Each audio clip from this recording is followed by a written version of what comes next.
Hola, buenas tardes. Tengan todos, es un gusto saludarlos.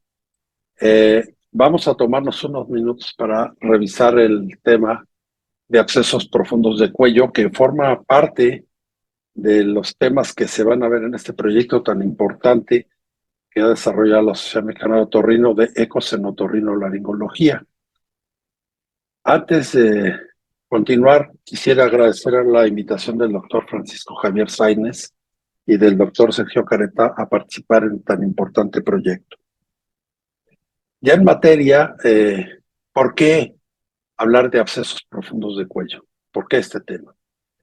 Aunque su tendencia y su frecuencia ha variado con el tiempo, sube y baja, es una patología que sigue presente en nuestro medio con mucha frecuencia. Y el secreto es que es una entidad que, si no manejamos y diagnosticamos correctamente, pone en riesgo la vida de los pacientes. De ahí radica la importancia de revisar este tema. Veremos algunas partes importantes de este tema. Este es el encuadre. Hablaremos brevemente de los puntos importantes o relevantes de cada una de estas partes, el origen de la infección, la microbiología, los estudios de diagnóstico, los tratamientos médico y quirúrgico, complicaciones y las conclusiones al final. Muy bien. El origen de la infección, empezando, es el más frecuente, es el odontogénico. Siempre me gusta comentar esta parte porque sabemos que el cuello es una estructura completamente cerrada, como vemos en esta imagen. Y entonces el entender de dónde viene la infección es fundamental. Resulta que los dientes son la causa de este problema con más frecuencia. Hay un origen no odontogénico, no dental, que ocupa una frecuencia mucho más baja y que son causas habitualmente muy reconocibles. Hay un antecedente por medio. Lo vamos a ver un poco más adelante. Les presento esa tabla. Ahora sí que el gusto de haber realizado un par de estudios, uno en 1990 y otro en 2009, sobre este tema. Y vean ustedes aquí la etiología en estos dos trabajos que realicé. El origen odontogénico ocupa siempre el primer lugar, lo comparamos con la literatura mundial y no hubo ninguna diferencia. También es importante mencionar las enfermedades sistémicas asociadas a esta enfermedad, que es la diabetes mellitus número 1.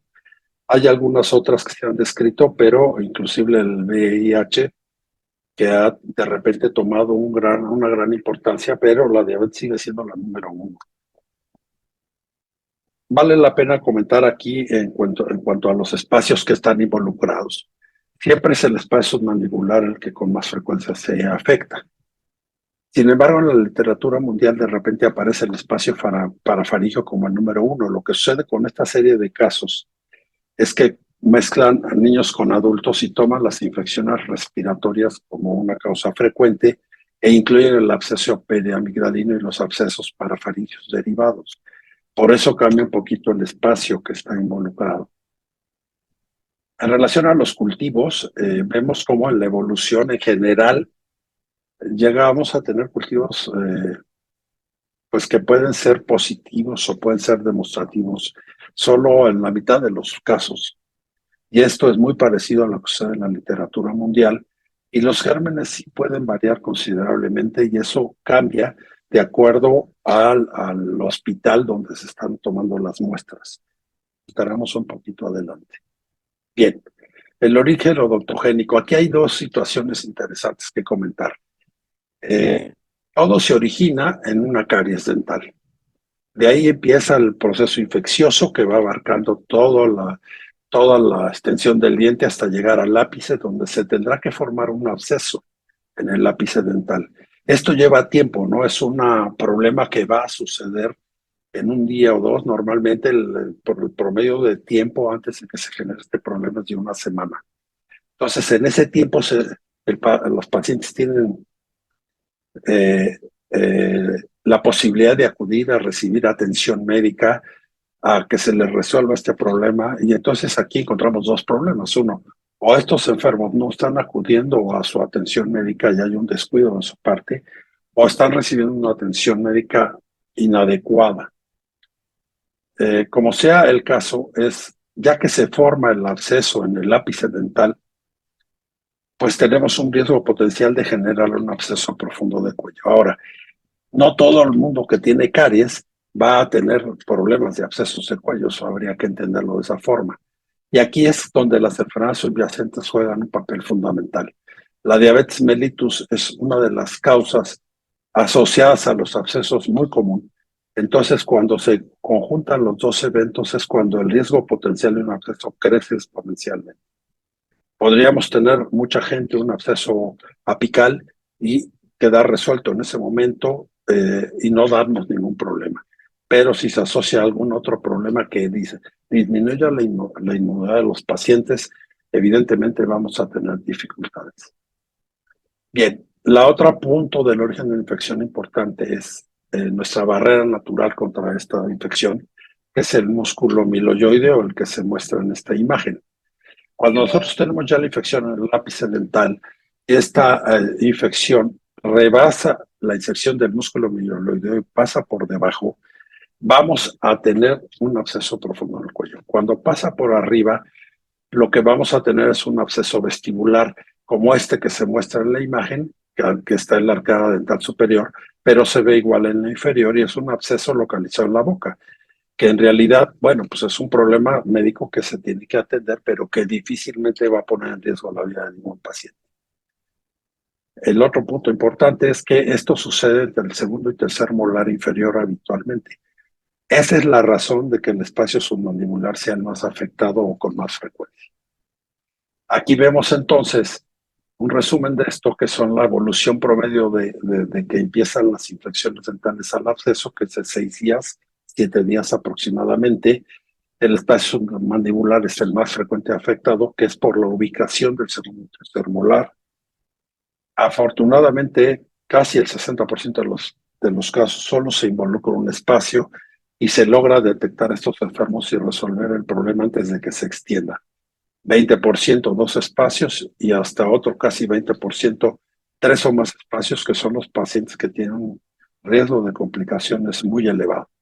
Y las enfermedades asociadas que hemos insistido, pues la diabetes ocupa el primer lugar. Muy bien. El origen no odontogénico pues es de causas reconocibles. Aquí vale la pena mencionar lo que ya había comentado un poco, que las infecciones respiratorias es lo más frecuente en niños.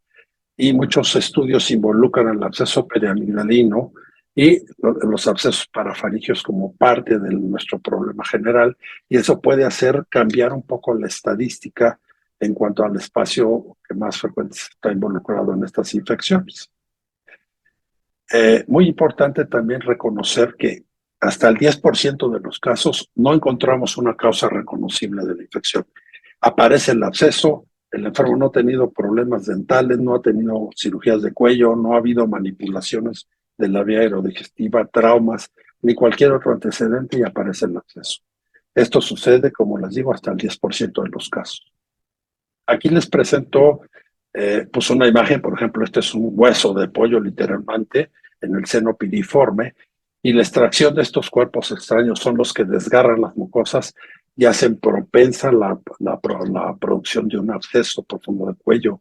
La cirugía cervical, sobre todo como en este divertículo de Zenker, donde estamos manipulando el esófago, pues es otra razón para que aparezca como complicación una infección profunda de cuello. Muy bien. En cuanto a los gérmenes, ya comentábamos que solo la mitad de los casos tienen un cultivo. Y de la mitad tiene el cultivo positivo, es decir, nuestra probabilidad de tener éxito en los cultivos sigue siendo baja, desgraciadamente. Un tercio de estos casos presenta un crecimiento de 2 o más bacterias. Entonces, nosotros, como un punto fundamental, debemos de entender que esta infección es polimicrobiana de origen. Como se va generando el proceso infeccioso, llega de un lugar aireado como es la boca hasta formar un absceso apical donde ya no hay entrada de oxígeno, y de ahí la génesis de los anaerobios. Entonces vamos a tener involucrados gérmenes gram positivos y negativos aerobios y anaerobios. Es una infección polimicrobiana, eso es bien importante tenerlo en mente. Aquí les estoy mostrando los resultados de un estudio que hicimos en cuanto a la bacteriología. Como vieron en la tabla que les mostré al principio, puede variar con el tiempo o de institución en institución. Nosotros vimos como gram positivos más frecuentes el estreptococo y el estafilococo, en los gram negativos la Klebsiella y la Neisseria, y los anaerobios el peptoestreptococo y los bacteroides. Y esto, como les comento, puede variar con el tiempo y entre instituciones. Entonces, lo importante es que cada institución tenga su propia estadística en cuanto a los gérmenes que están causándole problemas, para que así se pueda escoger el esquema antibiótico inicial más apropiado para sus pacientes. Muy bien. En cuanto al diagnóstico, el diagnóstico, bueno, evidentemente la primera parte del diagnóstico es clínico. Van a aparecer los síntomas característicos de un absceso profundo de cuello. Va a haber aumento de volumen, calor y dolor local. El paciente va a estar muy incómodo en ese sentido, va a tener disfagia o dinofagia, fiebre, mal estado general. En un gran porcentaje de casos hay trismus. Entonces, la condición en la que se presenta ante nosotros habitualmente es bastante florida en cuanto a la clínica se refiere. Creo que no hay mucho problema en cuanto a la sospecha de una infección profunda de cuello con el cuadro clínico. Lo importante de la clínica o de esto es lo siguiente. En los estudios que hicimos que les comenté, y hay un tercer estudio que estamos haciendo en curso para compararlo con los previos, entre uno y otro tienen 19 años de diferencia, entonces vamos a ver cómo se comportan actualmente las cosas. Pero el dato fundamental aquí es que hasta el 70% de los casos, la exploración física subestima la extensión del absceso. No nos dice la realidad del problema, no nos dice la extensión real del problema. Entonces hay que tener en ese sentido mucho cuidado. Para eso es fundamental, me parece, solo en excepciones de gravedad, como un caso que les voy a comentar ahora, de tener estudios auxiliares de diagnóstico. Los estudios son variados, lo sabemos todos. Aquí en el centro les muestro una placa simple que evidentemente está totalmente en la actualidad fuera de contexto para el diagnóstico de un absceso profundo de cuello. Vean esta placa lateral, se ve una mancha con un aumento de volumen aquí lleno de gas. No nos permite ver la extensión ni absolutamente ninguna otra información. Entonces, la placa simple pues está descartada en estos casos. Tenemos estudios como la resonancia magnética. La ventaja que tiene, dentro de otras varias, es que no radia al paciente. Sin embargo, en un paciente con una condición infecciosa activa importante, pues la cooperación para un estudio de este tipo es muy poca por parte del paciente. Es un estudio lento en realizarse, tarda mucho tiempo y es muy costosa además. Entonces, la resonancia magnética no es el camino de elección para estos casos. El ultrasonido, pues también tiene la ventaja de que no hay ningún tipo de radiación, evidentemente. La única situación que nos ayuda es que nos diferencia de un estado sólido y líquido dentro del aumento de volumen que estamos viendo. La contraparte es que su calidad anatómica es muy baja, no nos permite diferenciar muy bien los espacios que están involucrados, y con esto no podemos desarrollar o planear muy bien el procedimiento quirúrgico que debemos de realizar. Entonces lo que nos queda es la tomografía computada. Idealmente debe de ponerse contraste. Aquí tenemos dos imágenes que se ven clarísimas y claro, ¿cuál es la ventaja? Es un estudio que es rápido. Hoy en día los tomógrafos hacen estas pruebas en 15, máximo 20 minutos. Nos distingue perfectamente de un absceso completamente formado de un estado inflamatorio o celulítico, y eso también nos ayuda a tomar decisiones. Es mucho menos costosa que una resonancia magnética. La contra es el contraste en realidad, pero no es un estudio que vamos a estar repitiendo continuamente, entonces tampoco es un impedimento mayor. Entonces ya con estos estudios nos dedicaremos ya a entrar a la parte o al apartado del tratamiento. Hay dos secciones en el tratamiento, evidentemente el tratamiento médico, que es muy importante. Aquí vamos a comentar algunos detalles que considero de mucha importancia. Primero, considerar que es un manejo multidisciplinario. Estos enfermos llegan con un estado serio, de afección seria, y la mayoría, como hemos insistido, viene acompañado de enfermedades subyacentes.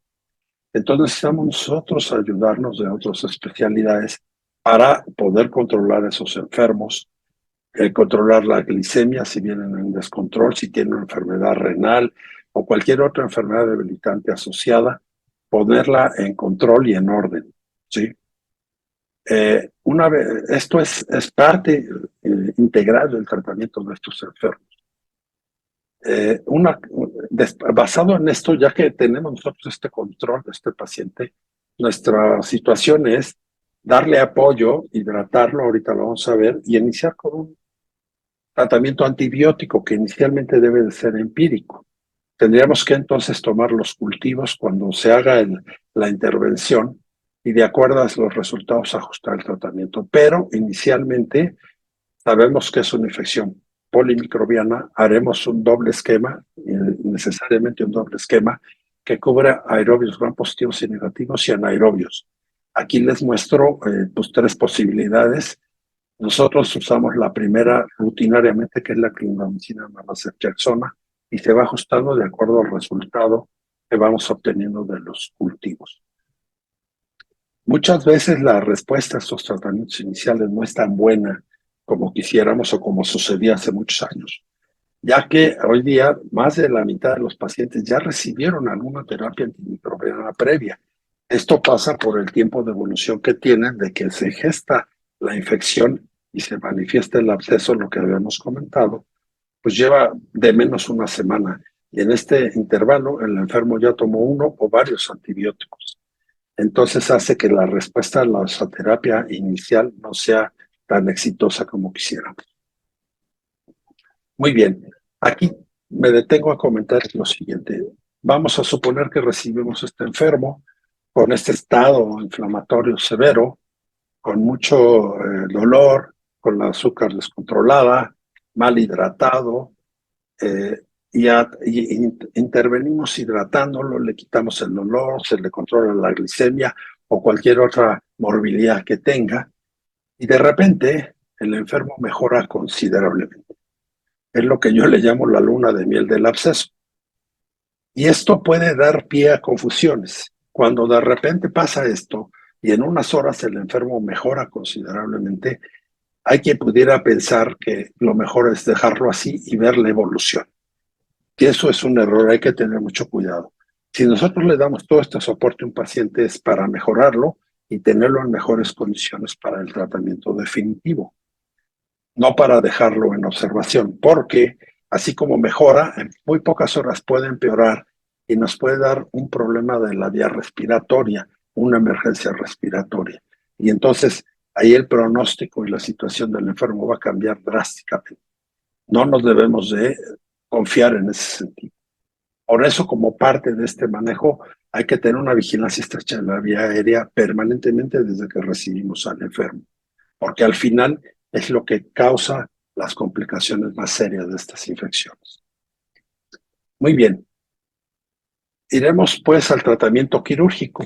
Aquí de este lado izquierdo les muestro esta tabla que aparece en este documento que ahora pues está en proceso de publicación. Y fíjense qué interesante porque hablan de que evidentemente el absceso hay que drenarlo, esa es la mayoría de los casos. Sin embargo, aparecen cosas como solo darle antibióticos, aspirarlo, ¿sí? Hablan de transferirlo a otro hospital, bueno, eso ya son cuestiones eh, locales de cada institución. Entonces, en realidad, estas cosas pueden variar dependiendo de la extensión y localización del absceso. Por ejemplo, aquí pueden referirse a un tratamiento de antibióticos solamente y a lo mejor lo que estamos teniendo es un estado de celulitis, donde eso es válido, no hay un absceso formado y está mal catalogado. O pueden hablar de hacer solo una aspiración y lo que están considerando es un absceso periamigdalino, por ejemplo. ¿Sí? Donde ahí hay debates si se puede aspirar o drenar, etcétera, pero eso es otro asunto. Pero puede ser que esto es lo que estemos viendo en esta tabla. Yo como consejo en general les digo que un absceso drenado es un absceso curado. Y entonces el tratamiento quirúrgico se ocupa, salvo algunas excepciones, en el 95% de los casos. Y el tratamiento médico no va a reemplazar en ningún momento al tratamiento quirúrgico. Van completamente de la mano, van juntos, son indispensables los dos, pero uno no desplaza al otro. Entonces hay que tener mucho cuidado en ese tipo de conceptos. Bien, ¿qué opciones de tratamiento quirúrgico tenemos? Pues los que vemos aquí. Hacer un drenaje y el cierre primario de las incisiones, hacer un drenaje y propiciar un cierre por segunda intención.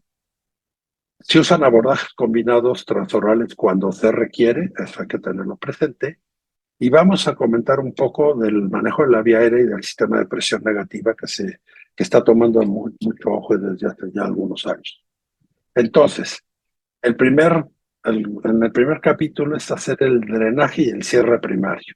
Un poco lo que ven aquí es una herida que se hace y que se cierra por completo después de haber drenado y lavado el absceso. Y se dejan drenajes. Este concepto yo no se lo recomiendo personalmente porque no vamos a tener ningún control de esa infección. Este absceso va a estar totalmente fuera de nuestras manos de vigilancia. Puede fácilmente volver a formarse lo que llamamos los espacios muertos o conejeras, porque no estamos teniendo lavados ni control directo de esos espacios. Y evidentemente, pues vamos a tener un mayor riesgo de la vía aérea. Entonces, si vamos a hacer un manejo del absceso, yo no recomiendo esto en ninguno de los casos. Prefiero siempre hacer un drenaje y un cierre por segunda intención. Tal vez sea un poco más laborioso, pero es lo más seguro para un paciente. Vean en esta imagen, un absceso se hace en incisiones grandes, siempre hay que hacer incisiones grandes, disecar los espacios que estén involucrados, drenar todo eso, unir todos estos espacios que se intercomunican por las fascias, dejar solo un espacio, colocar drenajes y espaciadores. Yo utilizo con mucha frecuencia como espaciador los merosteles que se utilizan como tapones nasales y me han funcionado muy bien. Pero bueno, pues se puede usar cualquier tipo de espaciador. El chiste es que esta cavidad no se vuelva a colapsar como sucede con el cierre primario. Esto nos permite vigilar al paciente en la evolución. Vamos a ver aquí este caso, ¿sí?, que ejemplifica muy bien este evento. Nosotros podemos vigilar al enfermo. ¿Cómo pasa esto? Este enfermo, un joven que llegó, no tengo el estudio de imagen porque llegó con dificultad respiratoria, con estas dos drenes aquí puestos, venía de un tema de atención dental, tenía más o menos 10 días y venía entre el odontólogo y los cirujanos maxilofaciales. Uno de ellos decidió poner como que este drenaje aquí, que es muy superficial, y tuvimos que intubarlo en urgencias. Subió a quirófano, quitamos los drenajes, ya había pus, simplemente hubo una contaminación, que es lo único que se logró con estos drenajes mal colocados. Mini incisiones, meten un mosco o algún disector a ciegas y tratan de drenar algo, eso es un error grave, hay que hacer incisiones grandes, ya lo explicaba. Tenemos que ver lo que está sucediendo, tenemos que ver esas cavidades, haciendo los colgajos que sean necesarios, ¿sí?, y dejar estos espacios bien limpios, bien explorados, bien lavados. Después colocamos los espaciadores junto con los drenajes. Esta imagen que ven aquí es cómo quedan las cosas, queda el espaciador y el drenaje. ¿Qué es lo que hacemos nosotros? Después de que disminuye el gasto de esta infección y el enfermo mejora en su condición general, retiramos el drenaje y el espaciador. Y lo que vamos a ver es una cavidad. Se va a ver claramente la cavidad. El merosol tiene pues una longitud en centímetros. Lo que hacemos es cortarle un poco del tamaño que estaba originalmente, se le cortan un par de centímetros. Se empapan en alguna crema antibiótica. Ya que los quitamos, revisamos la cavidad, se hace un lavado, podemos hacer un lavado con la sustancia antiséptica que ustedes quieran. Se lava, esto no lo toleran perfectamente bien los pacientes, no creo que es una tortura y un gran dolor, lo toleran muy bien. Ya que se hace ese lavado, se vuelven a colocar los meroceles, ahora de menor tamaño. Y estas curaciones se van repitiendo cada tercer día. Y vamos viendo cómo de la parte del fondo hacia adelante va granulando el tejido, al grado en que llega un punto en que ya no cabe ningún espaciador. Y así como ven en las imágenes cómo quedan los pacientes, este hombre ya está en su camiseta porque ya lo habíamos dado de alta. Este tipo de manejos, cuando está todo controlado, puede hacer que un paciente a lo mejor se quede 5 o 6 días hospitalizado y nosotros seguirlo curando por fuera en la consulta externa. Y al final, pues esto va a cerrar por completo y no vamos a tener ningún problema. Les comento mucho esto por el tema del sistema de vacío que se utiliza, que vamos a comentar brevemente. Entonces, esa es la parte que yo prefiero. Por otro lado, tenemos el tratamiento quirúrgico en el manejo de la vía aérea. Aquí hay otra situación que yo recomiendo por experiencias y es, yo prefiero intubar al paciente que se va a operar por un tiempo corto que usar una traqueotomía. Hace muchos años les hacía traqueotomía a los pacientes. Y de repente teníamos una contaminación importante alrededor del estómago, la traqueotomía empezaba a salir secreción por la cánula de traqueotomía y alrededor de la misma, purulenta, terrible. Entonces teníamos una segunda infección donde no la había originalmente. Eso me ayudó a pensar en que la mejor alternativa sería intubar al enfermo y ha funcionado, o al menos ha funcionado muy bien. El paciente se queda intubado, 24 a 48 horas cuidado en la unidad de terapia intensiva, que es pues, como que el inconveniente, y cuando se estabilizan las condiciones de ese enfermo y la resistencia de la vía aérea disminuye considerablemente, se extuba. Y ya tenemos resuelto el absceso, ya tenemos el drenaje y tenemos una vía aérea segura, sin necesidad de intervenir con una traqueotomía. ¿Qué sucede con la traqueotomía? Que tenemos un segundo punto de infección que no teníamos. Y segundo, siempre por la ubicación natural de los abscesos, que es hacia los espacios mandibulares, vamos a tener que hacer incisiones por debajo. Y podemos nosotros propiciar la dispersión de la infección de estos espacios mandibulares hacia el espacio paratraqueal y de ahí al mediastino. Entonces nosotros estamos favoreciendo la expansión de la infección. Esa es la razón por la que yo prefiero usar la intubación a la traqueotomía. Claro que hay excepciones donde es inevitable el uso de la traqueotomía, pero creo que son las menos hoy día. También vale la pena mencionar lo que se usa desde el 2006, que es la presión negativa en las cirugías de cabeza y cuello, y muy recientemente en la cuestión de los abscesos. En ese sentido, debo decirles que este tipo de tratamiento se usa en infecciones de heridas grandes. Yo no lo recomiendo, aunque ha habido muchas publicaciones, una no muy de hace mucho tiempo en la revista de la Academia Mexicana de Cirugía, donde la utilizan en muchos espacios, incluso pequeños.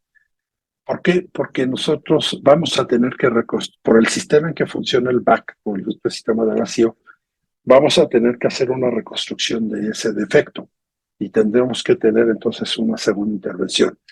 Si hay espacios no tan grandes, podemos utilizar, y no hay pérdida o necrosis de tejido, podemos utilizar este sistema, aclarando que vamos a tener que hacer una segunda intervención para la corrección del defecto.